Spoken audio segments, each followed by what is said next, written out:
à tous, 10e émission du Bistrot des LOSC. Bienvenue ce soir.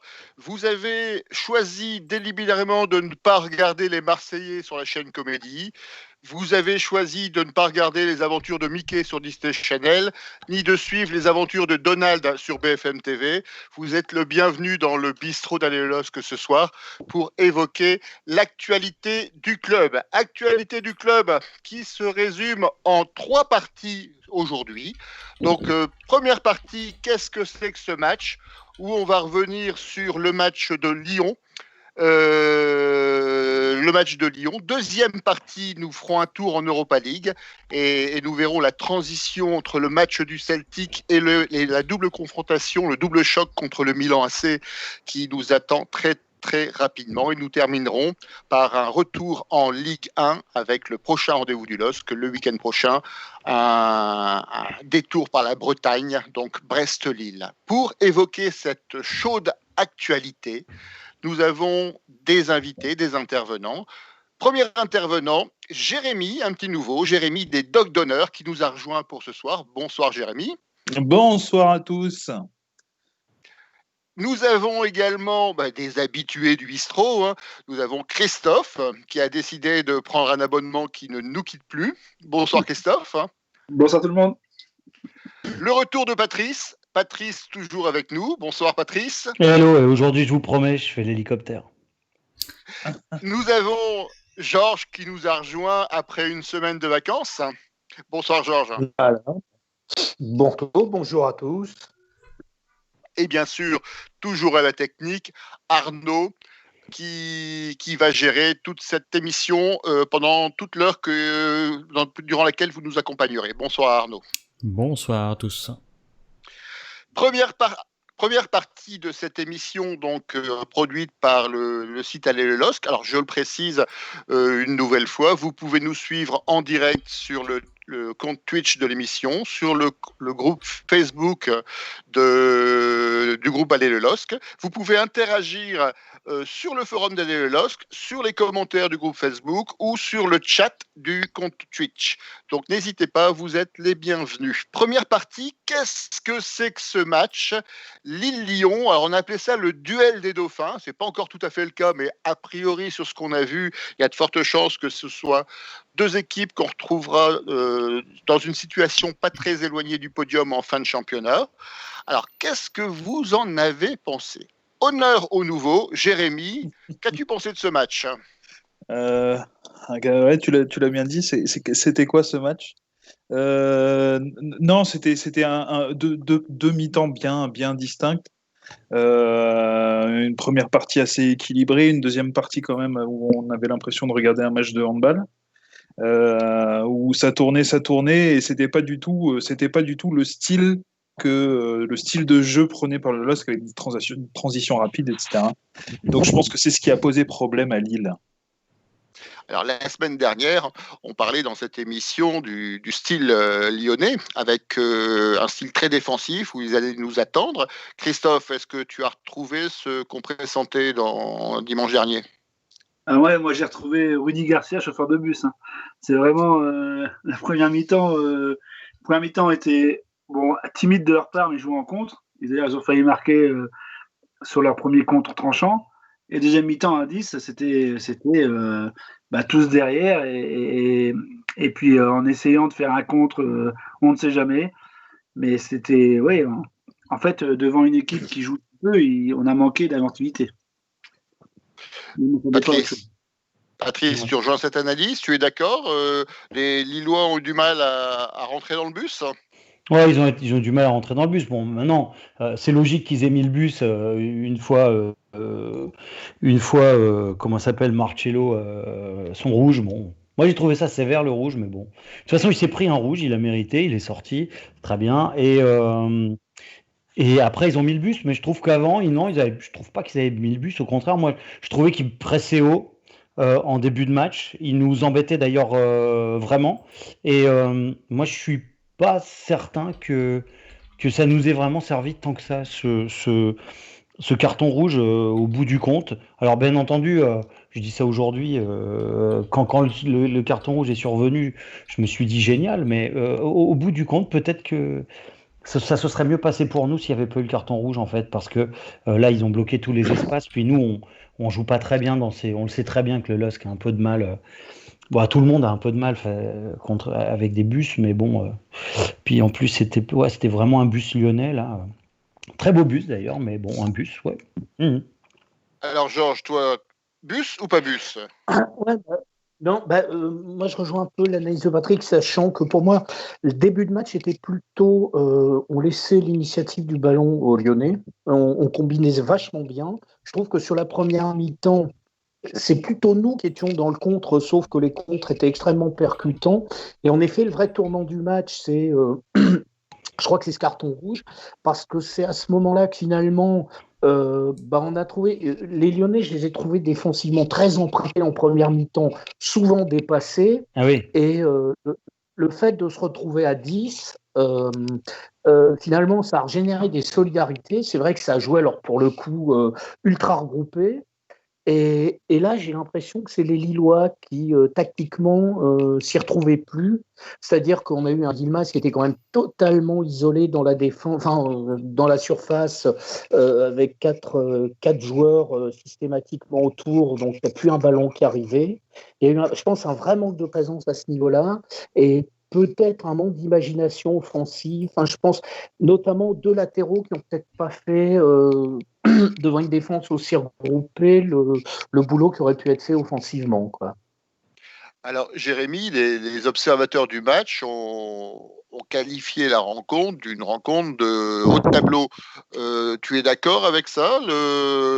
Techniquement et tactiquement, c'était du haut niveau? C'était du haut niveau, mais le rouge a tout faussé. Ça aurait pu être encore du plus haut niveau que le haut niveau.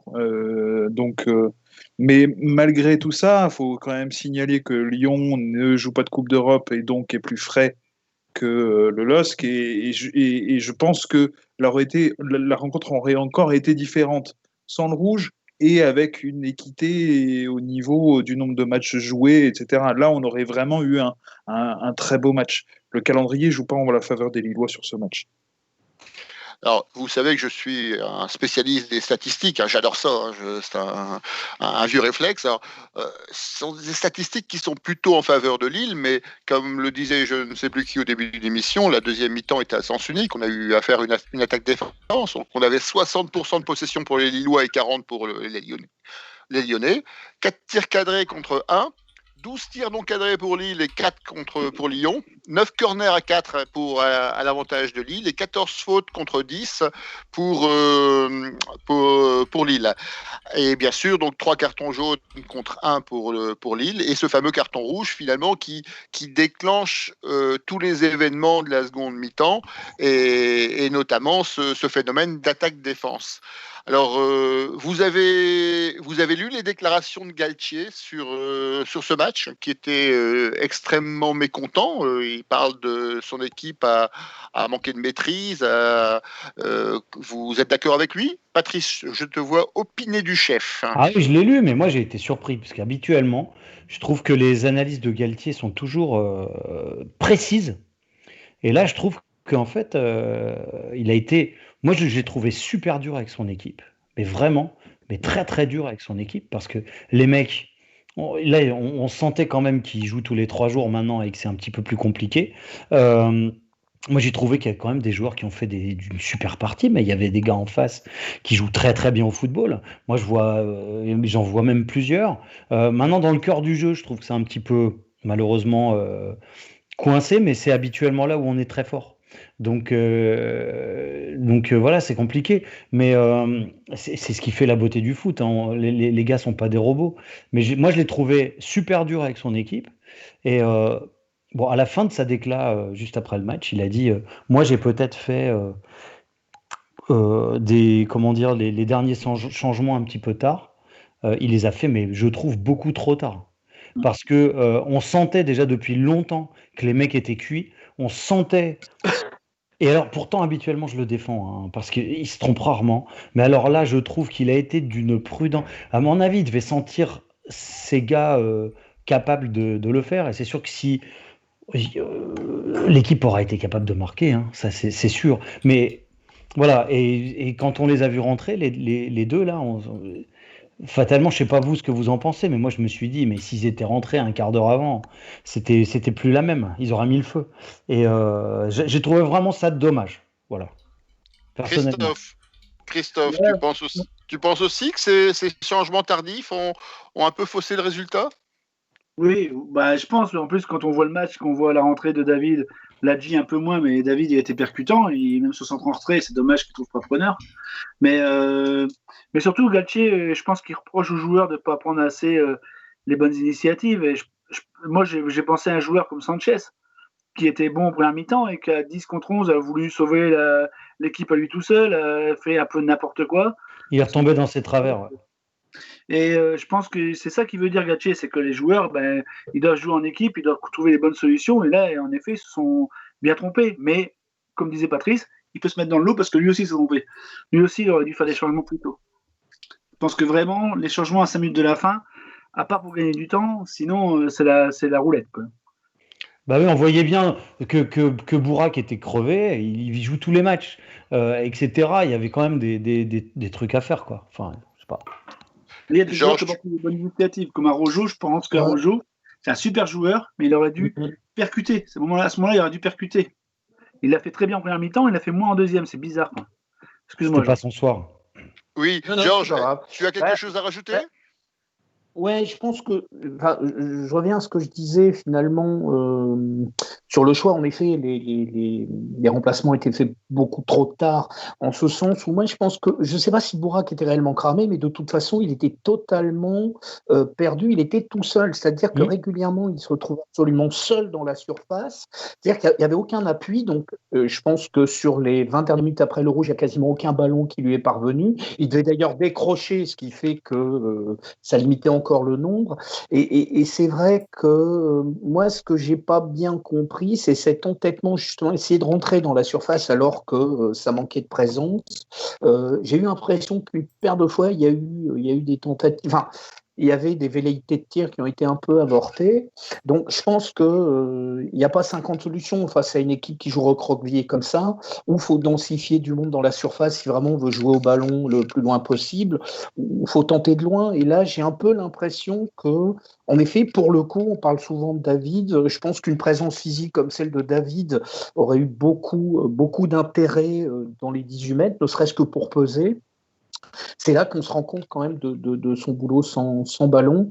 Mais moi, je crois que le problème, il est surtout là. C'est qu'on n'a pas assez densifié. Alors, je me suis demandé ce que c'était Roland de fatigue, mais on avait presque l'impression d'une équipe qui jouait dans un paradoxe, l'envie quand même de gagner le match, et puis une certaine prudence, finalement, l'impression que ça ne se donnait pas à fond devant, et surtout que ça a manqué beaucoup d'imagination, je trouve, dans les phases offensives.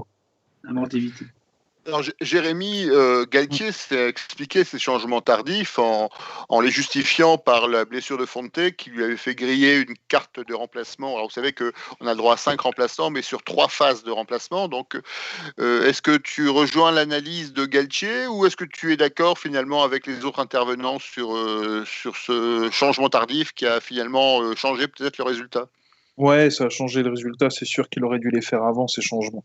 C'est certain. Hein. Après, c'est toujours facile, après coup, après le match, parce qu'effectivement, si on avait marqué ce dernier but dans les 2-3 dernières minutes, on aurait tous crié au talent de Galtier, à avoir cru en son équipe et en avoir brillamment lu le jeu.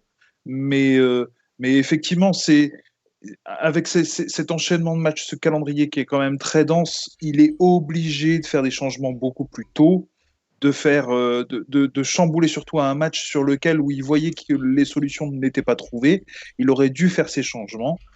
Il ne l'a pas fait. On ne peut pas lui en vouloir parce qu'effectivement, tactiquement et au niveau des résultats, je crois qu'à ce jour, on n'a aucun reproche à faire au LOSC, notamment aussi par leur abnégation et leur mental qui ne leur fait pas défaut. Pour une fois, en début de saison, c'est quand même génial. Donc voilà, ouais, non, il a fait une erreur, mais je crois qu'il saura en tirer les bonnes leçons. Arnaud, est-ce que tu as quelque chose à rajouter sur le match ou il y a peut-être déjà des commentaires sur le compte Facebook ou sur Twitch? Ah, il y a énormément de commentaires. Oui, franchement, oui, il y a énormément de commentaires. Alors, c'est vrai que tout le monde rejoint un peu ce que vous dites, tous, on va dire. Il y a Michael sur Facebook qui dit que techniquement c'est du très haut niveau, mais quand on voit le match, on n'a pas à rougir malgré Lyon n'a pas été bon au début, et pas assez forcé, attaquant, on va dire. Après, il se plaint aussi qu'il n'y a pas eu le bon coaching, on va dire, à cause des changements qui n'ont pas été faits. Et après, vous avez Julien Boulanger qui dit que n'oublions pas que non plus que Anthony Lopez a été monstrueux aussi. Ça, c'est vrai que Anthony Lopez a été excellent dans les buts aussi. On va y revenir après quand on va voir les hommes du match de chaque côté, effectivement. Après, sur Twitch, on a Baptiste Losque qui dit réellement, ils ont mis le bus, on n'a pas réussi à marquer. On a perdu 2 points et pas gagné 1 point. Ça, c'est vrai aussi. Mais bon, après, on a tout ce que vous avez dit, c'est vrai aussi. Ils étaient tous derrière, ils ont joué le bus complètement. Après, c'est pas toujours évident non plus. Ouais, puis ils sont pas mauvais. Hein, donc. Non, ils sont pas mauvais. Ouais. Non. Et ils sont frais. Et ils sont frais, c'est vrai. Ouais, aussi. Alors, par contre, je sais pas si vous avez remarqué, mais justement, moi, ce qui était vraiment criant, c'est qu'à un moment donné, je me suis dit, mais là, Christophe, aujourd'hui, t'es pas dedans. C'est que quel bon numéro 9, Soumaoro. À partir de 20 minutes de la fin, il était devant, je ne sais pas si vous avez remarqué. Il était en position de 9 tout le temps. Vous n'avez pas vu? Non. Si vous regardez le match, vous verrez qu'il était toujours devant dans les phases offensives, mais dans la surface, notre Soumaoro. C'est dommage parce que s'il était 9, il ne pouvait pas avoir d'occasion. C'est vrai, on est d'accord. Alors, je vous propose de faire un tour auprès de chacun d'entre vous pour finalement, quels sont les hommes de l'équipe de Lille que vous retiendrez finalement dans ce match contre Lyon. Alors, on va commencer par Jérémy. Les zones, alors c'est-à-dire les zones. Les hommes, les joueurs. Les joueurs, pardon. Les joueurs du côté lillois. Moi, je mettrais Mike Maignan qui a quand même fait son match sur le but, il peut absolument rien faire. Et puis, je mettrais André pour son engagement, pas forcément parce qu'il n'a pas été exempt de tout reproche sur toutes les situations, mais je pense que sa niaque et son envie est communicative et il sait la transmettre également à des joueurs qui pourraient lever le pied de temps en temps. Donc, je dirais ces 2 hommes, Maignan et André. Christophe, ta sélection. Je vais faire original, je vais dire Bamba.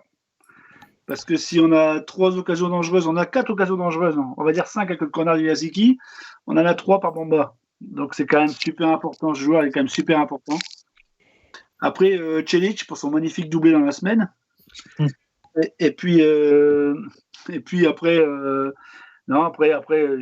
franchement, au niveau des joueurs, après j'étais déçu par Ikoné et Sanchez, quoi. Parce qu'Ikoné, quand tu joues avant-centre, il faut tirer au but. À un moment donné, il faut arrêter de dribbler. C'est bien de dribbler, mais c'est bien de tirer aussi, quoi. Donc Bamba en tout, et puis après Maignan, c'est vrai qu'il fait un super arrêt juste avant le but de Bamba, c'est sûr. Patrice. Pareil, moi je dis Bamba très très très loin devant les autres. Je reciterai Bourak parce que mine de rien, il fait un boulot de malade mental. Et avec pour l'instant le flop David, parce qu'on ne peut pas l'appeler autrement pour l'instant. Et je ne doute pas que ça changera. Si on ne l'avait pas, voilà. Moi, je le trouve mieux que Rémi l'année dernière. Tout le monde pleurait Rémi quand Rémi est parti en disant ouais, mais voilà, ça va être compliqué. Je trouve qu'il amène vraiment autre chose. Donc j'ai envie de le citer. Moi aussi, j'ai été très déçu par Ikoné, Sanchez. Pareil. Et puis Maignan, bon, s'il l'arrête pas, parce qu'il va quand même la chercher, s'il l'arrête pas, le match peut très mal tourner pour nous, je pense. Donc voilà. Pareil. Georges, ta sélection.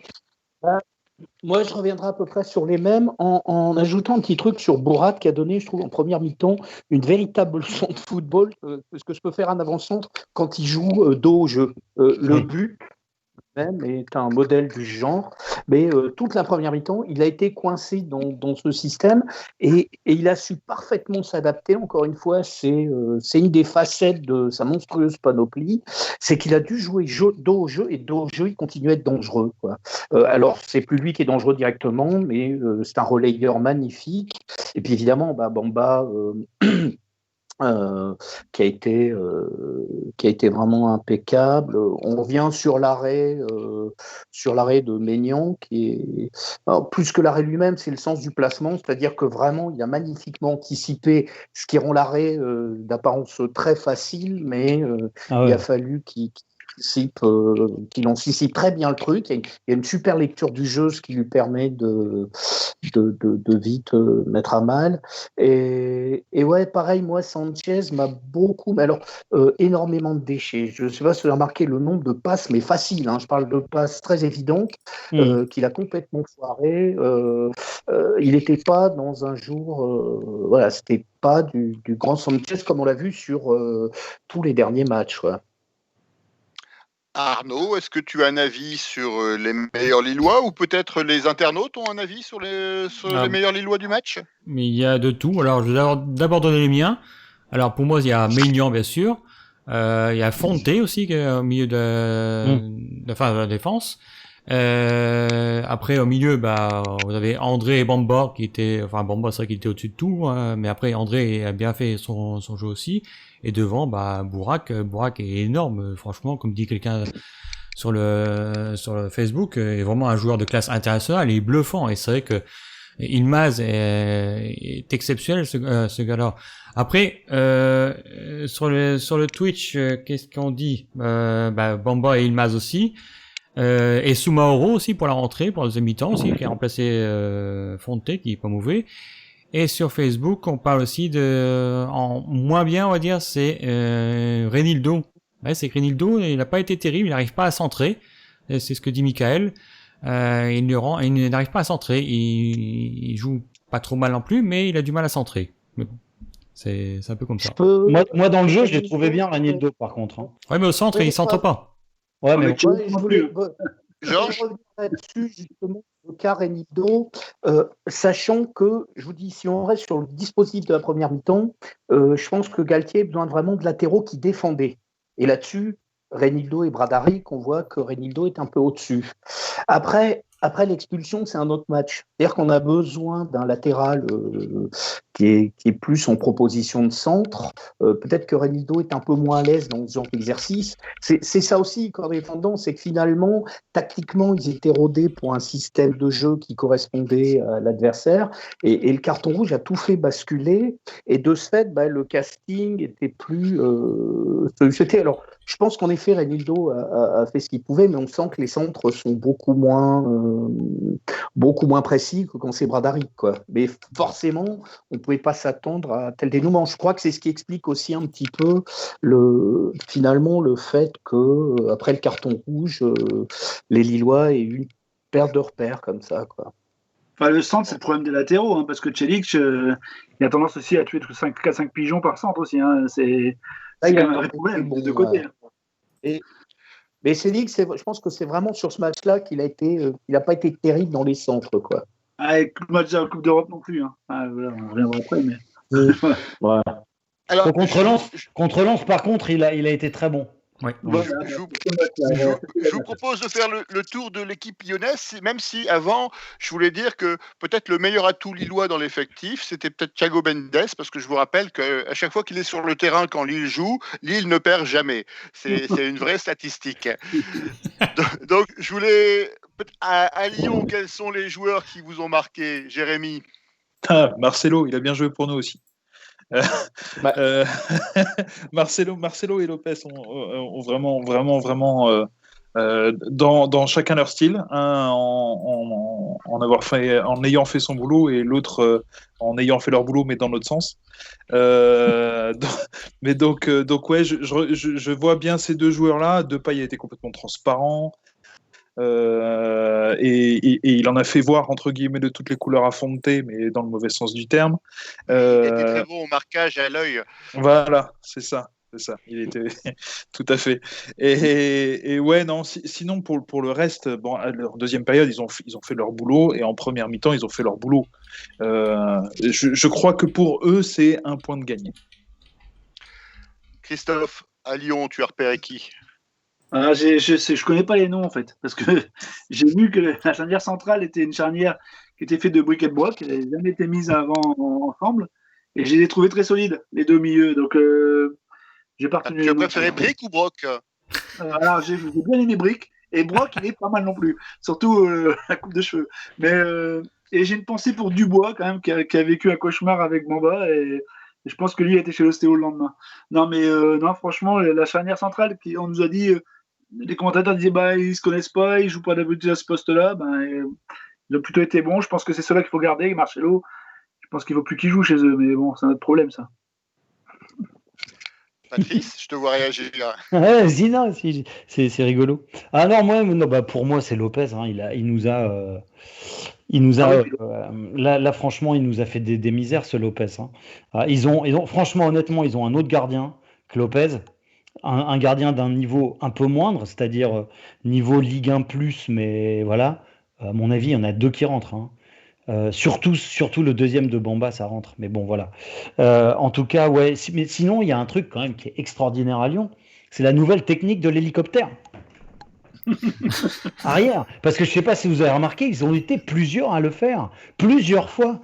Depay, il l'a fait plusieurs fois. Donc en fait, je pense que c'est... Et je le refais. Tac. C'est vrai. Voilà. Depay, il l'a fait plusieurs fois. Plusieurs joueurs l'ont fait. Et moi, je trouve que c'est une stratégie très certainement élaborée par le staff et par notre ami Garcia qui va faire date.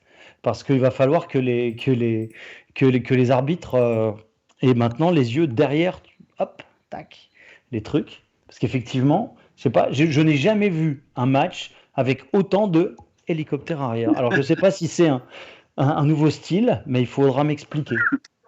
Est-ce que ça serait pas Garcia, pilote d'hélicoptère? C'est possible. Voilà, c'est Mac Garcia, le pilote de l'hélicoptère. On est d'accord. C'est parce qu'ils ont envie de décoller, en fait, mais bon... Si je comprends bien, entre les jeux de main des Lyonnais et le jeu autour de la zone des Lillois en deuxième mi-temps, c'était plutôt un match de handball, alors. On est d'accord. C'était un match de handball. En tout cas, je nous ai trouvé, surtout avec un match de Coupe d'Europe juste avant et en jouant tous les 3 jours, honnêtement très supérieur aux Lyonnais. Voilà. Ça, c'est mon avis. Et mais vraiment très supérieur aux Lyonnais. Et ça fait plaisir parce que c'est quand même une très belle équipe. Georges, est-ce que tu as repéré des Lyonnais? Non, je reviens sur Marcelo. Manque de bol, le seul qu'ils expulsent, c'est celui à qui que ça a changé rien, quoi. Ouais, quitte à en virer un, il fallait en virer un autre. Parce que, au contraire, c'est vrai qu'il était vachement utile parce qu'à chaque fois, c'était même un handicap, je pense, pour l'équipe de Lyon. À chaque fois, il était complètement débordé sur sa base. Non, moi, il y a eu Lopez. Leur milieu est pas mal, et notamment un Thiago Mendes retrouvé, un Aouar, qui même dans un jour pas terrible réussit à être décisif. Par contre, leurs deux attaquants, là, Toko et Kambi et l'autre, autant je veux bien que ce soit un match d'un niveau Ligue des Champions, mais l'attaque lyonnaise, quand Depay n'est pas en forme, ça reste une attaque quand même très Ligue 1, quoi. Ça sent pas le génie, quoi, les deux autres attaquants. On le voit d'ailleurs sur l'action, les mecs se prennent quasiment les pinceaux ensemble, quoi. Ils ont un petit peu le même problème que nous, je crois, avec Dembélé qui est pas du tout. Quand Dembélé est pas là en neuf, c'est comme nous avec David, le gars, il en met plus une dedans et c'est compliqué, quoi. C'est clair. Et Lopez, évidemment, entre Lopez et Mandanda, ça nous coûte quand même 4 points, je pense, au début de saison. C'est vrai. Arnaud, il y a des avis des recrutements lyonnais sur les chats? Je vais faire comme tout à l'heure. Alors moi de mon côté, Lopez, c'est vrai qu'il était excellent. Après Mendes n'a pas été mauvais non plus, parce que quand on voit un peu les matchs de Mendes depuis le début de la saison, il était pas terrible. Et là contre Lille, il est assez bon. Après il y a Diomande en défenseur qui était pas mauvais non plus, je trouve. Après, comme dit Patrice, Depay devant, c'est vrai que quand il joue pas bien, c'est le désert devant. Il y a que Aouar qui peut faire un peu le nécessaire. Après, il y a eu quand même une bonne entrée là du l'Algérien là, Ben Lamri, qui était excellent aussi. Ouais, ça, c'était un truc qui a fait aussi que les Lyonnais ont été costauds aussi en deuxième mi-temps. Hein. Après, au niveau des équipes, alors, enfin des différentes réactions sur le chat. Michael Pratt, Van Pratt, il dit qu'il y a un défenseur qui était excellent aussi. Après, le milieu international algérien, bah oui, lui il est rentré aussi. Et après, Jean-Michel dit aussi à 11 contre 11, pas sûr qu'on perde. À 11 contre 11. C'est ça. Ah oui. C'est ça qui aurait pu faire quelque chose. Hein. Après, c'est vrai que sur le chat de Twitch, comment Bourak en première mi-temps, ça lui allait bien d'être face à Marcelo. Oui, c'est vrai, c'est ça. Très bien, ah oui. On a 12 Marcelo. Oui, voilà, tout ça aussi. Ah oui, on a pu avoir 12 Marcelo, mais bon. Après, voilà, après c'est les gens qui auraient dû contester l'expulsion, en fait. C'est vrai, c'est une honte. L'arbitre qui a pas joué encore une fois. Non, il n'y a pas rouge. Énorme. C'est bon. La VAR n'était pas là, hein, dommage. Alors, je vous propose de lâcher un peu le match proprement dit, mais de revenir un peu sur l'environnement du match. Il y avait certes la fatigue liée à la Coupe d'Europe, et il y a aussi, je serais tenté de dire, comme à chaque fois qu'on rencontre Lyon ou Marseille, des rumeurs persistantes. Alors cette semaine, on a eu le droit au futur entraîneur de Lyon, hein, donc il était il y a un mois futur entraîneur de Marseille, là c'est futur entraîneur de Lyon, la semaine prochaine il sera peut-être futur entraîneur de Brest, je ne sais pas, et puis surtout une deuxième rumeur, c'est le départ de Campos. Alors info, intox, qu'est-ce que vous en pensez et est-ce que ça vous fait peur, Jérémy? Le départ de Campos, il nous l'annonce très très régulièrement. Cette fois-ci, effectivement, ça sent un peu le roussi. Est-ce que ça me fait peur? Oui. On va pas se mentir, c'est quand même lui qui nous a trouvé les pépites. Et il trouve plus de pépites que de déchets. Donc ça fait peur. Mais je suppose que avec tous les investissements qu'il y a eu cet été, notamment du côté de Boavista, je pense que Lopez a réussi à créer une banque de joueurs, a réussi à créer un vivier qui pourra nous servir sur plusieurs saisons, je pense. Après, donc Lopez, c'est à la fois l'homme des pépites et des pépettes, donc si je comprends bien. Ouais, je pense qu'il a prémédité le départ de Campos en ce qui concerne le dernier mercato, et ça ne m'étonnerait pas que Campos ait déjà préparé le mercato hivernal pour partir l'esprit tranquille. Je pense que ça fait partie de leurs accords. Ce n'est qu'un avis personnel. Et puis après, pour ce qui s'agit de Galtier, pour moi, c'est que je pense que c'est que de la foutaise, qu'il est très bien à Lille, que je ne pense pas qu'il soit Aulas compatible. J'ai un gros doute là-dessus. Je pense qu'il n'acceptera pas que Aulas vienne s'occuper du pro et du sportif. Voilà. Quelqu'un veut rajouter quelque chose? Patrice, je te vois sourire. Bah ouais. Bon, alors Campos, c'est quand même bizarre. Enfin, je suis désolé. Je vais dire un truc. C'est vrai que là, ça fait peur à tout le monde parce que fatalement, c'est une des pierres angulaires du projet. Il est là depuis le début et c'est vrai qu'il nous a ramené des pépites. C'est vrai.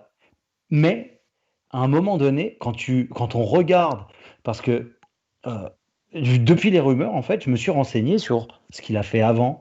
Un peu plus pro, mais il fait à chaque fois pareil en fait. C'est-à-dire qu'en fait, ce gars-là, quand il se rend compte qu'il n'est pas le président d'un club, il veut tout changer, il machin les trucs, il n'est pas le président d'un club, il se barre. Et donc, soit il y a vraiment du vrai là-dedans, et quelque part, je comprends Lopez, ça doit pas être simple. Il peut pas virer, parce que j'entends beaucoup de supporters, par exemple, qui disent non, il est trop important, Campos, virer Ingla. Mais Ingla, il est actionnaire du LOSC. Ingla, il a des pépettes dans le LOSC et pas qu'un peu, il est actionnaire. Il est administrateur et je pense pas que on ne fait pas comme ça se passe pas comme ça. C'est pas parce qu'on s'entend pas avec quelqu'un ou qu'on a des divergences de vues avec. Donc c'est beaucoup trop compliqué. Et le problème c'est qu'il fait ça à chaque fois. Il a foutu Monaco dans la merde et j'espère parce que si vraiment il part. Bah alors, parce que si vraiment il veut partir, à un moment donné, c'est comme avec une gonzesse. Bon, je veux partir. Bah alors pars, alors vas-y, ok. Mais alors, c'est là, dans ce cas, qu'on verra toute la qualité de notre président. Parce que, effectivement, comment il aura anticipé le virage, etc. Mais Jérémy a peut-être mis le doigt sur quelque chose. Je pense qu'il est intelligent, Lopez, et qu'il a dû. Voilà. Et puis, ça doit parlementer depuis un petit bout de temps. Parce que ça parle obligatoirement. Et ça deal, à mon avis. Et, je pense pas que, comment dire, que Lopez se laisse faire aussi facilement que ça, d'autant que si je ne m'abuse, il lui reste 2 ans et demi de contrat, hein, théoriquement à Campos, hein. Donc c'est quand même beaucoup. Voilà. Christophe, tu souhaites intervenir sur cette double rumeur? Galtier à Brest, je pense que c'est fait, hein, faut pas C'est fait. Il y sera ce week-end. Il y sera ce week-end. Il s'est acheté un ciré jaune il n'y a pas longtemps, j'ai su par un copain, donc pour moi c'est mort. Mais sinon, non, mais Campos, quand il arrive, c'est un truc qui est sûr, c'est que tu sais qu'il va pas rester longtemps. En fait, c'est un Bielsa en plus lent. Ou alors Campos, ou alors Bielsa, c'est un Campos précoce. Mais voilà, je veux dire, ce mec-là, il reste jamais longtemps. Donc il faut s'y faire et on espère que notre président déjà va pas se barrer tout de suite, déjà d'une, et de deux, qu'il a prévu le départ de Campos. Et je sais pas qui va se mettre à sa place, mais voilà, il y en existe d'autres, hein, il n'est pas le seul au monde. Hein. Ça n'existe pas, les gens irremplaçables. Georges, tu as quelque chose à rajouter Ouais, avant qu'on passe à la Coupe d'Europe? J'allais dire, ouais, je pense que Campos, ça n'est pas resté éternellement, ça s'était acté. Je pense aussi que souvent, ce qui fait peur, évidemment, c'est l'exemple monégasque, mais j'ai l'impression que le problème après le départ de Campos, ça a été la gestion par les dirigeants de Monaco eux-mêmes, qui ont pas fait, qui ont un peu fait n'importe quoi, qui avaient vendu tous les bijoux de famille, et puis après, qui ont recruté à tour de bras pour se retrouver avec un effectif pléthorique, une véritable armée mexicaine. Et moi, je me dis aussi que c'est une pompe qui a été amorcée malgré tout avant Campos. On a eu d'autres très bonnes cellules de recrutement. Et je pense que maintenant, ça fait quand même une paire d'années où, pour un certain type de joueurs, c'est-à-dire des joueurs qui veulent se relancer, des jeunes talents d'explosion, le LOSC est devenu une vitrine intéressante. Donc, il n'y a pas de raison que ça ne le reste pas après le départ de Campos. Je pense aussi, évidemment, que Campos avait amené son savoir-faire et son potentiel, mais il disposait aussi de l'outil avec le LOSC qui lui permettait justement d'arriver à ça. Et ouais, j'espère que le tout, c'est de trouver quelqu'un qui puisse, comme ça, travailler sur des réseaux, je pense que Campos n'est pas unique. Maintenant, évidemment, si on peut le garder, c'est un plus. Mais on se doutait très vite qu'il y avait le risque de le voir partir, quoi. Et Galtier à Lyon, j'ai juste envie de rappeler les transfuges d'entraîneurs entre Lille et Lyon, Puel, Garcia. Donc, à Galtier de réfléchir, quoi. Parfait, on peut passer à la deuxième partie de l'émission. Donc, toujours avec Arnaud à la technique, avec Jérémy et Doc Donner qui nous a rejoints cette semaine, avec les tauliers, Christophe, Patrice et Georges. Deuxième partie, Europa League, tirer les leçons du Celtic avant le double choc contre le Milan. Lille Celtic de partout. Nos pronostics de la semaine dernière étaient beaucoup plus optimistes. Lille était menée 2-0 à la mi-temps. Qu'avez-vous pensé de ce match et des circonstances? C'est un bon résultat, Jérémy? C'est un bon résultat. Oui, c'est un bon résultat parce que malgré tout, on reste au contact du Grand Milan. Donc, je pense que c'est un résultat qui aura son importance sur la fin. Je pense qu'on ne peut pas encore en juger maintenant tout de suite les effets et qu'on à la fin quand on comptera tous nos billes, je pense que cette bille-là comptera beaucoup. Christophe, c'est 1 point de gagné, 2 points de perdu? C'est clairement 2 points de perdu. Le premier mi-temps, c'était le mode Celtic Open Bar, c'est-à-dire que on leur a laissé avancer, on les a laissé avancer, on les a laissé tirer au but. Enfin, c'était catastrophique. Notamment Celik et Soumaoro qui ont été bien tristes. Et la deuxième mi-temps, alors on a encore été fébrile en défense parce qu'on les a quand même laissés avancer et heureusement, soit ils n'ont pas tiré, soit on avait Maignan.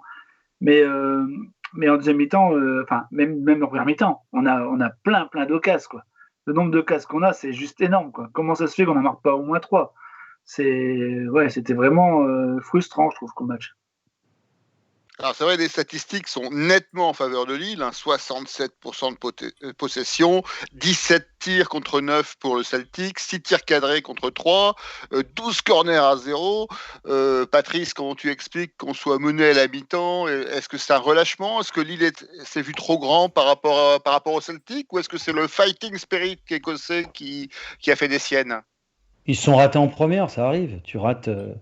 Voilà, tu loupes le bus. Non, en fait, je pense que franchement, c'est 2 points de perdus, puisque on est quand même largement supérieur à cette équipe.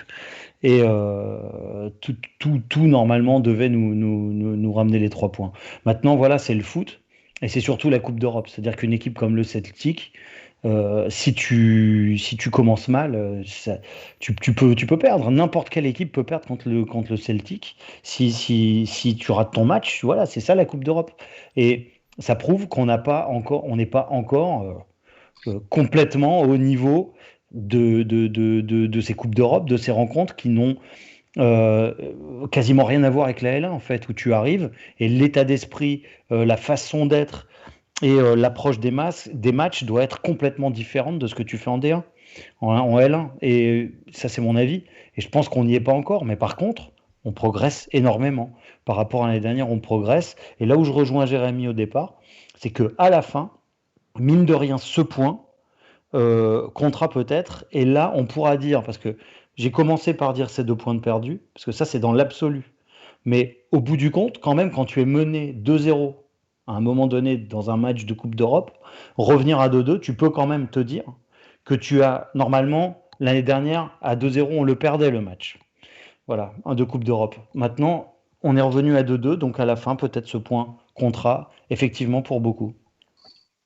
Je souhaite. Georges, j'ai vu sur les réseaux sociaux que tu étais un ami personnel du monstre du Loch Ness et donc spécialiste du football écossais. Tu en penses quoi? C'est un bon résultat pour Lille? Le football écossais, je ne connais pas trop. Par contre, leur petit nectar tourbé, je connais très bien. Voilà. Mais par contre, ouais, sur le match lui-même, pas oublier, je pense qu'il y a eu aussi un gros turnover puisqu'il y a 5 joueurs qui sont changés. Et je trouve que ça, sur la première mi-temps, ça sent. Il y a eu des absences. Il y a sans doute eu des rentrants qui n'ont pas tenu tout leur match. Ce qui fait que il y a eu un flottement en première mi-temps. Je pense que ça a été sur des séquences très courtes. Il y a eu une dizaine de minutes où j'ai l'impression de revoir le match à 2-0, je me dis putain, on est reparti pour une bâtée Borisov, quoi. C'est-à-dire ce match qu'on maîtrise et tout d'un coup, il y a une absence. On se fait contrer 2 fois, la troisième était pas loin.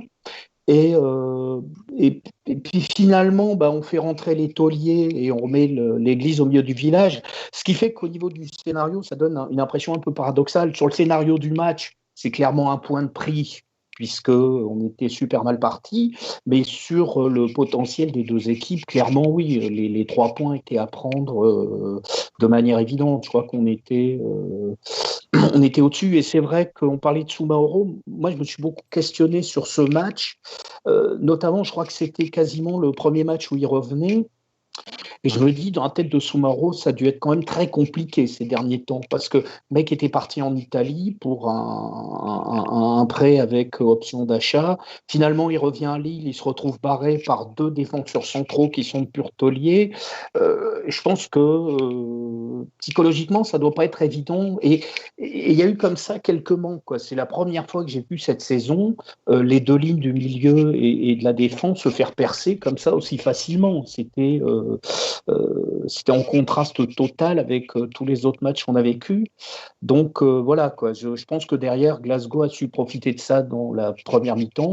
Et en deuxième mi-temps, et même en fin de première, ils ont su limiter la casse. Quand on a quand même, on parlait de la première mi-temps, il y a une transversale, un pénalty raté. Ouais, on aurait pu, même malgré les aléas, gagner le match assez largement, quoi. Arnaud, la fameuse double question. Qu'as-tu pensé de ce match? Est-ce que Celtic c'est plus fort que Prague? Qu'en pensent les internautes? Alors pour moi, Celtic n'est pas aussi fort que, enfin, si légèrement plus fort que Prague, on va dire.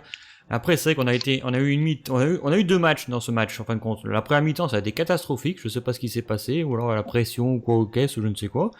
Mais ils se sont dit, tiens, on a gagné 4-1 à Prague, on sera peut-être les dieux du stade maintenant. Voilà, et c'est peut-être ça aussi. Après, on verra ce qu'il en est contre Milan, mais on verra après. Mais j'ai pas compris la première mi-temps. Après, c'est vrai que la deuxième mi-temps, on a fait rentrer les tauliers, comme on disait.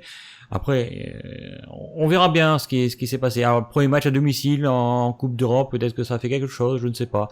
Après, il y a Julien qui dit sur Facebook, je pense que le Celtic, c'était ça surtout un sacré bar place Saint-André. Bien pratique après les matchs de Grimont-Pré, on va dire. Il ne trouvera que des personnes qui confirmeront ici même. Hein. Ouais, exact. Exact. Enfin voilà. Si je peux rajouter quelque chose par rapport à ce match-là, je peux paraître très optimiste par rapport à tout ça, mais je rappelle quand même que cet effectif-là, il y en a quand même beaucoup qui découvrent ce que c'est que des matchs de Coupe d'Europe et des matchs d'Europa League face à un Celtic qui la joue. J'ai pas toutes les stats, mais qui la joue quand même très souvent, quoi. Donc qui a un effectif qui est habitué, un staff qui est habitué, donc tout ça c'est pas un hasard, quoi. Cette équipe est toujours là et il y a une raison. Ah oui, mais on peut les plumer au retour chez eux, pas de problème. Voilà. C'est faisable. On a quand même joué l'année passée avec des champions. Il y a beaucoup de joueurs qui ont joué avec des champions, quoi. Oui. Donc, pour vous, l'expérience enregistrée lors des 2 premiers matchs de Coupe d'Europe et depuis le début de saison, est-ce que ce sera assez pour aller rencontrer 2 fois le Milan dans les 2 prochaines semaines? Alors, on va peut-être commencer dans un autre sens. Christophe, allez, qu'attends-tu de la double rencontre contre le Milan AC? Est-ce que c'est le tournant de la poule? Pour moi, le tournoi de la poule, il était avant. Je pense qu'il fallait pas perdre de points contre le Celtic. Mais après Milan, maintenant, je pense qu'il faut accrocher un des 2 matchs. Je ne sais pas lequel sera le plus facile à accrocher, mais il faut en accrocher un des 2. Même ne serait-ce qu'à nul, pour rester en vie dans cette poule. Et c'est peut-être plus facile de le faire à l'extérieur que chez nous, c'est à voir. Mais Milan, ouais, ils sont costauds, et en plus, ils ont un gros effectif. Quand ils ont fait tourner pour aller gagner au Celtic, 3-1. Bon, d'accord, c'était un match serré quand même, mais ils ont quand même gagné avec une équipe quasiment B, sauf Zlatan, quasiment. Donc, voilà. Et je pense qu'il faut accrocher le Milan sur un des 2 matchs, et c'est peut-être le match à l'extérieur qui sera le plus facile à accrocher, enfin, le plus facile. Moins compliqué, on va dire. Et j'espère qu'on va réussir à accrocher au moins un point sur les 4. Patrice, tu en penses quoi, Patrice? Moi, je pense qu'on est les bêtes noires de Zlatan Ibrahimovic. Il n'aime pas jouer contre nous. Et il se souvient de Mavouba, il va jamais essayer quoi que ce soit contre nous. Moi, je pense que les 2 matchs vont être joués à fond par nos joueurs. Je pense que voilà, ils savent très bien. On a quand même des joueurs chez nous qui sont effectivement très bons. Et moi, je suis aussi optimiste, comme Jérémy. Et j'ai la sensation qu'en plus, ils vont vouloir briller, se montrer à l'Europe et vraiment faire des matchs de gala. Et je pense qu'ils s'en sont capables. Maintenant, tout dépendra de comment dire, de l'envergure réelle du Milan en face. Voilà, s'ils sont dans un soir où ils sont intenables, ça va être compliqué. Hein. Maintenant, s'ils sont jouables, je pense on doit pas avoir d'énormes complexes. On doit pas avoir d'énormes complexes face à eux. Mais bon, fatalement, il y a une chose qui est comment dire, une énorme différence, c'est l'expérience des très gros matchs. Voilà, on est tout petit à côté d'eux. Bon, voilà, ça, c'est clair. Jérémy, alors c'est un match qu'on abordera certainement sans l'expérience de José Fonte, qui sera vraisemblablement pas arbitre sa rencontre avec Memphis Depay. Tu attends quoi de cette double confrontation ? J'attends des grandes retrouvailles. Simon Kjær, Rafael Leao. J'aurai les yeux rivés sur ces deux joueurs. Surtout Simon Kjær, qui a quand même fait un passage plus que remarqué à Lille. Où avec Marco, c'était vraiment la tour imprenable, et Vincent Enyama derrière. Donc, il y a ces deux joueurs qui, pour moi, ça va être un plaisir de les voir jouer en même temps que Lille sur un terrain. Ibrahimovic, je crois que il est pas loin de faire sa meilleure saison de sa carrière. Ouais, ça c'est complètement fou. Alors, il est à peu près à mi-carrière en plus, donc ça va. Ouais, tout à fait. Et non, pour moi, ça va être avec le Paris Saint-Germain, ça va être les plus gros matchs de la saison de Lille. Ça va être ces 3 matchs-là, enfin ces 4 matchs-là avec le Paris Saint-Germain.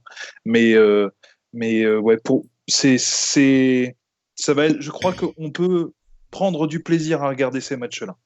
Sans pression, juste du plaisir à regarder du beau football avec 2 équipes qui sont au top de leur niveau. Je crois que ça va être un très beau match. Alors justement, prendre du plaisir en regardant le match, a priori, si je ne dis pas de bêtises, le match aller à Milan sera retransmis en clair sur une chaîne de la TNT, sur RMC, si je ne dis pas de bêtises. Ah bon ? Je pense pouvoir l'affirmer. Georges, ton avis sur ce match ? Alors, moi, sur la double confrontation, d'abord, je crois que c'est Christophe qui en parlait, l'importance de prendre des points, pour une autre raison qui n'est pas évoquée, c'est que si d'aventure on ne prenait pas de points, ça veut dire que clairement Milan se retrouvera à 12 points au soir de la 4e journée et serait quasiment mathématiquement assuré de la première place. Ce qui risque de faire aussi, c'est fréquent avec les clubs italiens, d'avoir un Milan qui joue les 2 dernières journées en roue libre. Et donc, il pourrait très bien envoyer les U19 à Prague ou contre le Celtic. Et on a eu cette mauvaise surprise, je ne sais pas si vous vous souvenez, quand on l'a fait contre l'Inter. C'est-à-dire qu'en perdant en Coupe d'Europe la double confrontation face à l'Inter, à l'époque, l'Inter s'était retrouvé premier, avait perdu ses 2 derniers matchs. Alors, on avait très mal joué dans la poule, mais c'est aussi ce qui nous a coûté la 2e puis la 3e place. Donc je pense vraiment qu'il faut prendre des points pour laisser Milan dans la compétition. Et puis on ne sait jamais, quoi, des points. Peut-être que la première place n'est pas totalement hors de portée, quoi. Mais évidemment, ça va être une équipe de prestige, ça va être 2 matchs de très haut niveau. Finalement, on est très heureux de les voir finir en haut de tableau pour pouvoir vivre la saison suivante des matchs comme ceux-là. C'est vrai que les retrouvailles avec les 2 anciens Lillois et puis un Zlatan en pleine renaissance, quoi demander de plus, quoi. C'est merveilleux. Alors, c'est vrai que la remarque de Georges est judicieuse. Si on laisse partir Milan, il risque de finir en roue libre, ce qui pourrait poser de réels problèmes, notamment si un des 2 autres adversaires remporte les 2 confrontations. On se retrouverait là dans la position du chasseur et ça pourrait être très difficile à solutionner pour se qualifier. Arnaud, tu as quelque chose à rajouter sur ce chapitre Coupe d'Europe ? Oui, juste qu'on est invaincu contre le Milan AC.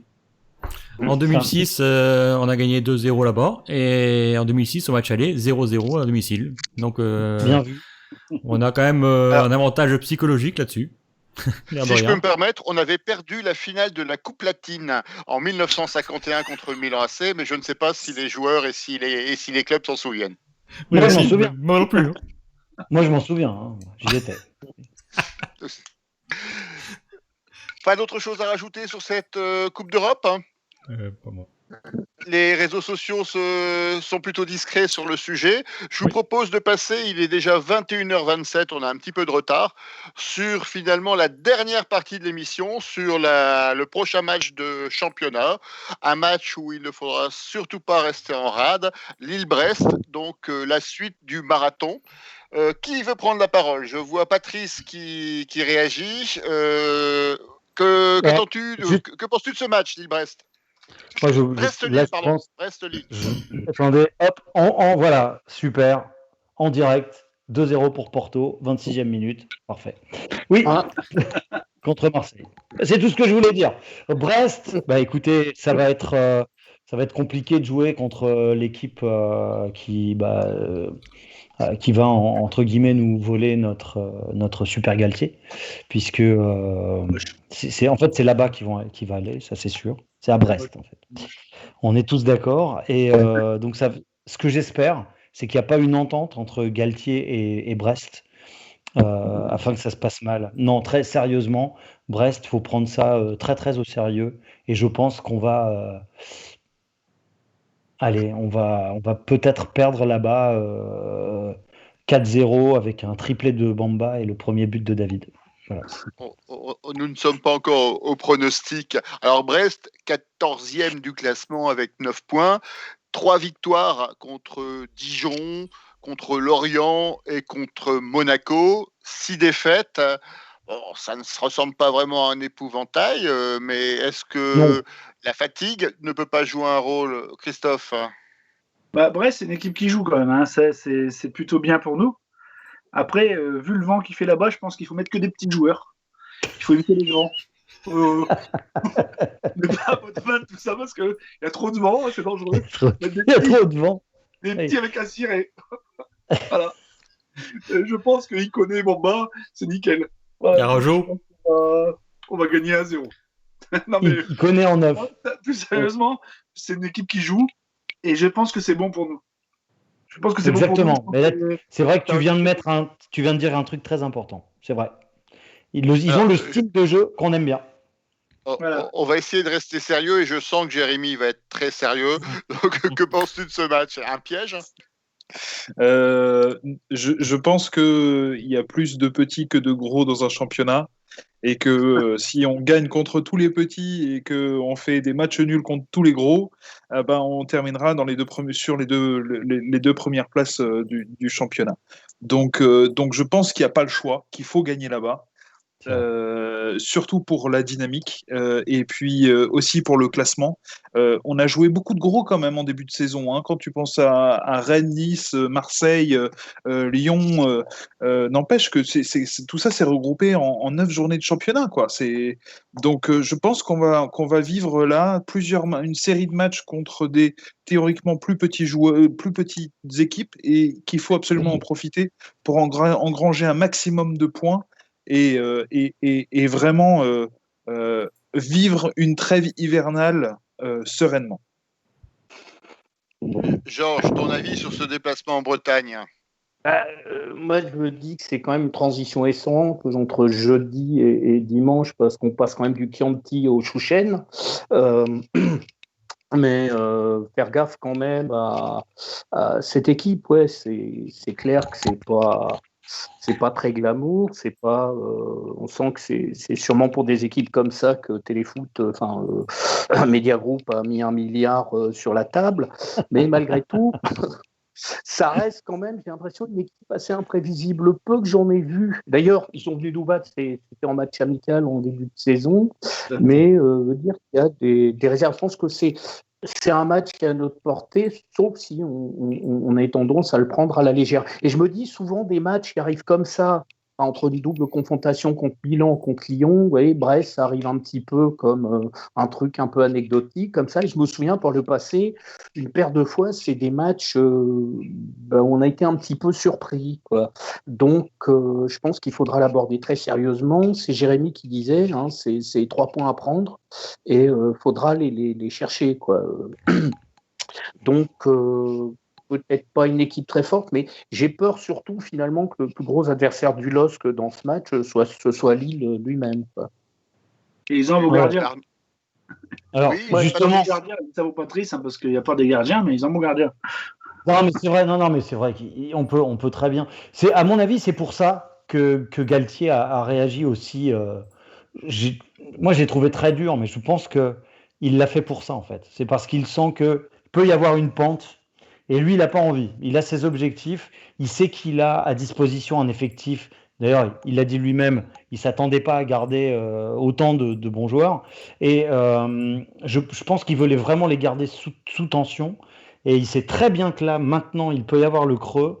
Et ces espèces de coups de gueule et de rappel à l'ordre, moi, j'avais la sensation, je peux me tromper parce que je suis pas dans sa tête, j'avais l'impression qu'il le faisait pour ça, pour la suite. Je sais pas. donc, Je pense Arnaud, qu'on a tu jamais- penses on a- aussi... Pardon, excuse-moi. Oui, je t'en prie, vas-y, termine. Oui, Christophe. J'en rebondissais sur Patrice. Je pense qu'on n'a jamais eu un si bon effectif à Lille. Je pense C'est que c'est vrai. vraiment le meilleur effectif qu'on ait jamais eu. Enfin, à ma connaissance, j'étais pas là en 46-47, je suis arrivé en 53. Mais voilà, mais franchement, on n'a jamais eu un effectif aussi complet, quoi. Ouais, mon 53, c'était qui déjà? Alors, t'es je veux arrivé dire, je suis arrivé, il y avait Marceau, il y avait comment Marceau là. Marceau, ouais. Oui. Oh. Non, Ah, Arnaud, Marceau, tu ne veux certainement pas rebondir aussi sur Patrice parce que le pauvre finirait par avoir mal. Non, c'est Mais l'hélicoptère va C'est pas scratcher grave, sinon. allez-y, faites-moi mal, mais c'est pas Non, grave. mais l'hélicoptère va scratcher si je rebondis, ça va pas aller. Voilà, tu penses aussi que le principal adversaire de Lille contre Brest, c'est Lille et la motivation des joueurs, garder le groupe sous pression? Oui, je pense que c'est ça. Et je pense que Patrice a bien dit, je pense que Galtier a réagi comme ça aussi pour les piquer à vif, ne pas les encenser en disant que c'était des bons, malgré un bon retour, un bon match comme ça. Non, je pense qu'il a raison. Là, ça fait quand même 3 nuls d'affilée. Si on refait un nul contre Brest ou qu'on perde, là, ça va faire désordre, on va dire, pour quelqu'un qui veut être Ouais, dans le top 3 ou dans le top 5. 3 nuls ou 4 nuls et peut-être une défaite, on va dire, par la suite, ça peut faire très mal. Donc je pense que c'est une petite piqûre de rappel qu'il a fait, et c'est très bien ce qu'il a fait, j'avais pas pensé à ça, mais je pense que c'était en prévision du match contre Brest, ouais. Ouais, il y a des chances. donc, il y a un truc qui fait Avant de très passer peur. au Si on fait un pronostic, match nul. Oui. Juste rajouter quelque chose. oui, voilà. Je pense, pour revenir une dernière fois, je pense que Christophe Galtier adore mettre de la concurrence à tous les postes, et je pense qu'il laissera sa chance à plusieurs joueurs qui n'ont pas eu tant de jeu. Je pense à Liadji, je pense à d'autres joueurs comme ça. Je pense que ça peut piquer au vif aussi ceux qui sont installés depuis le début de la saison à leur poste, Ouais. Ce serait bien. que ça peut faire du bien à tout le monde. Oui, ce serait bien. C'est exactement. C'est vrai. Je sais pas s'il va le faire, mais ce que tu dis là, c'est peut-être le moment. Tu as raison. Oui, tout à fait. Ouais. Est-ce que quelqu'un a quelque chose à rajouter ou on peut passer à la double séance de pronostics? Et toi, ton avis, toi, avant les pronos là-dessus? Mon avis? Depuis quand je donnais mon avis dans cette émission? Non, Bah, non, je pense aussi, Depuis que je me je pense demande. aussi que c'est l'occasion de faire tourner, parce qu'il y a des jeunes qui ont besoin de temps de jeu et c'est essentiel. Faire un turnover, mais un turnover raisonnable. Donc faire souffler quelques cadres, mais sans forcément envoyer l'équipe U16, parce que en face, comme le disait, je pense, Christophe au début, Brest, ça joue, c'est dangereux, il y a des joueurs de qualité, il y a un entraîneur, Olivier Dalloglio, qui est de qualité, qui a fait notamment un excellent travail quand il était à Dijon en Ligue 2 puis en Ligue 1. Donc il y a une signature, un peu quand on parlait de Christian Gourcuff quand on évoquait le match de Nantes, il y a aussi une signature Olivier Dalloglio là-dessus, donc c'est un match qu'il faut prendre tout à fait au sérieux, et je pense que le principal adversaire de Lille, c'est la suffisance, ou volontaire ou involontaire, c'est-à-dire volontaire parce qu'ils se sentent un peu plus forts, ou involontaire parce qu'on serait dans un sas de décompression après le match de Coupe d'Europe, même si par rapport à l'enchaînement des 2 matchs de Milan, après il y aura une petite trêve, si je dis pas de bêtises. Je crois que le match retour se déroule 15 jours plus tard. Donc ils vont pouvoir souffler rappeler après. Ouais, ouais. Oui, mais très bien. C'est parfait. Alors, il est 21h37, on a un peu débordé, mais c'est pas très grave. Tu es précis. Ah ben, c'est comme ça, c'est le professionnalisme de l'émission, il faut être précis, il faut timer tout ça. Je vous propose de passer à la séance de double pronostic, donc à la fois le match de Milan et le match de Brest, donc le double déplacement, le score et les buteurs lillois, éventuellement en option les buteurs milanais ou brestois. Qui veut commencer? Oh, pas moi. Ah bah Christophe, tu veux commencer, je le vois, il fallait pas rire. Moi, je suis nul. Je suis nul, je vais continuer. Je vais dire un partout pour à Milan. Voilà, on accroche Milan avec un but, je ne sais trop qui. Qu'est-ce qu'il pourrait marquer à Milan? Un but de Yaziki, allez, voilà. Et après, 2-0 à Brest. Je pense qu'on va gagner à Brest quand même, mais avec des petits, donc David et Ikoné. Que des petits qui marquent. Alors, c'est le vent, c'est le vent. C'est Patrice, ça. tu prends la parole, vas-y, enchaîne. Ah bah ok, alors je dirais, moi je dis qu'on gagne à Milan. Je suis en fou, moi. Ah ouais. Moi je dis qu'on gagne à Milan par un gros score d'1-0, Bourak. Ah ouais, le fou. Voilà, une vieille tête rageuse dégueulasse qui rentre. Voilà, je la vois déjà, tu vois, je la vois. Côté COP, là, parce qu'il y aura un COP énorme à Milan. Non, parce qu'aussi. Voilà, moi, je pense qu'on gagne. Qu'on gagne là-bas parce qu'ils n'ont pas leurs supporters. Ils sont comme nous. Et on va être bien à l'extérieur là-bas chez eux et on va les surprendre. On va les surprendre par notre pugnacité. Et alors à Brest, pour moi, Brest, c'est 3-0 pour nous à Brest, sans appel. Sans appel, avec un triplé de David. C'est ambitieux. Ah, mais ça passe. Et le réveil de David. Et pourquoi pas. Georges, ton avis, ton pronostic? Toi qui excelles en la matière. Ouais. Non, moi, Patrice, je l'ai vu aussi, le but de Borat contre Milan, mais je pense que tu as dû le louper le début du match parce qu'avant, je voyais un but de Leao et une égalisation de Bamba. Donc, je vois un 2-1 à Milan. Et à Brest, allez, un petit 4-0. Un petit 4-0 avec un triplé. Ah bah oui, maintenant on est dans la cour des grands, quoi. Même si on est des petits joueurs, on est dans la cour des grands. On sera des grands petits, quoi. Donc, triplé de Yacidze qui se relance comme en Coupe d'Europe et tiens, un but de Liadji qui fait trace. Voilà. Ah, Arnaud, ton pronostic? Alors pour Milan, moi je vois un partout, avec un but de Bourak justement, parce que lui il a tellement l'expérience européenne qu'il n'y a que lui qui peut sortir du lot pour l'instant, enfin au niveau Coupe d'Europe on va dire. Et ensuite contre Brest, allez, je vais dire 3-1. 3-1 avec un but de David, on sait jamais. De Bamba et un contre son camp du gardien à cause du vent. Jérémy, tu découvres cet exercice. Quel est ton avis? Quel est ton pronostic? Moi, je nous vois perdre à Milan. Je nous vois, parce qu'on a fait que des premières périodes assez poussives et des deuxièmes périodes magnifiques. Là, je vois l'inverse. Je vois une première mi-temps à l'avantage de Lille avec un premier but en première période et ensuite on en prend 3 derrière. On en prend 3 derrière, mais en fin de match. Parce que la fatigue commence à se faire sentir. Et puis un gros réveil et donc une énorme tôle à Brest. Je nous vois gagner là-bas par un minimum de 4 buts d'écart. Je pense qu'on va les pulvériser. Oula. Bam. Alors, je vais essayer aussi de tempérer un peu cet enthousiasme général. Donc, pour Milan, moi, je vois un match nul, un partout, avec 2 buts de Zlatan, un but pour Milan et un but contre son camp d'un retourné parce qu'à son âge, on perd un peu ses repères géographiques et je crois qu'il va avoir beaucoup de difficultés à terminer le match. Concernant le match de Brest, je vais pronostiquer un 0-0 parce que je suis superstitieux, mais j'y crois pas un seul instant. Mais donc 0-0, puis ça m'évitera de choisir les buteurs et comme ça, je risque pas de me tromper dans le choix ou de privilégier les nouveaux ou les anciens. Donc voilà, je pense que nous avons fait le tour de l'actualité du LOSC cette semaine. Alors, comme d'habitude, je voulais remercier l'ensemble des intervenants. Hein. Merci Georges, merci Christophe, merci Patrice, merci au petit nouveau Jérémy. Donc tu es le bienvenu. Hein. N'hésite pas quand la porte du bistrot est toujours ouverte malgré le confinement et le couvre-feu. Donc on est toujours là. Merci Arnaud pour la technique.